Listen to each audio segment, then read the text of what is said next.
చంద్రబాబుతో పెట్టుకుంటే అంతేపై జీవితకాలం ఆయన నిర్ణయం లేటు అని నిట్టూరుస్తున్నారు తెలుగు తమ్ముళ్ళు. అదిగో వచ్చే ఇదిగో వచ్చే అంటూ ఈ నెలాఖరులోగా నామినేటెడ్ పోస్టులను భర్తీ చేస్తామని ముఖ్యమంత్రి చంద్రబాబు నాయుడు గత 2 నెలలుగా ఊదరగొడుతున్నప్పటికీ గడువు సమీపిస్తున్నా ఆ దిశగా ఎలాంటి చర్యలు కనిపించడం లేదు. ఇటీవల టెలికాన్ఫరెన్స్ లో మంత్రులు ఎమ్మెల్యేలతో మాట్లాడుతూ పార్టీ కోసం పనిచేసిన కార్యకర్తలు నాయకుల పేర్లను నామినేటెడ్ పోస్టుల కోసం ఇవ్వాలని ఆయన కోరడం గమనార్హం.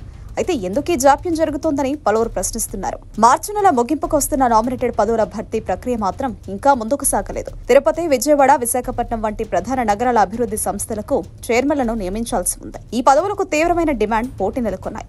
అయితే 2 రోజుల క్రితం ఒక నాయకుడు మార్కెట్ కమిటీ చైర్మన్లను ఈ నెలాఖరుకు నియమిస్తామని చెప్పడం మిగిలిన పోస్టుల భర్తీ ఇప్పట్లో ఉండకపోవచ్చనే అనుమానాలకు తావిస్తోంది. ముఖ్యంగా నామినేటెడ్ పోస్టుల విషయంలో దిగువ స్థాయి నుండి రాష్ట్ర స్థాయి వరకు పదవులు అమ్ముకుంటున్నారని ఆరోపణలు కూటమి నేతల నుంచే వినిపిస్తున్నాయి.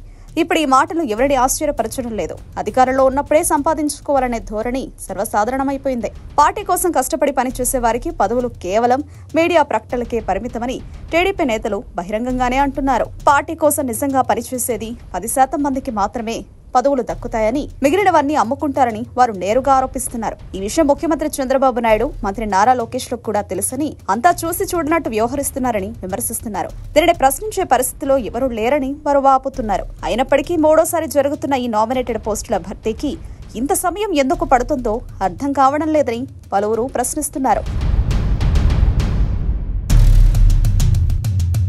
Subscribe to Social TV Telugu for more videos. Hit the bell icon for faster updates.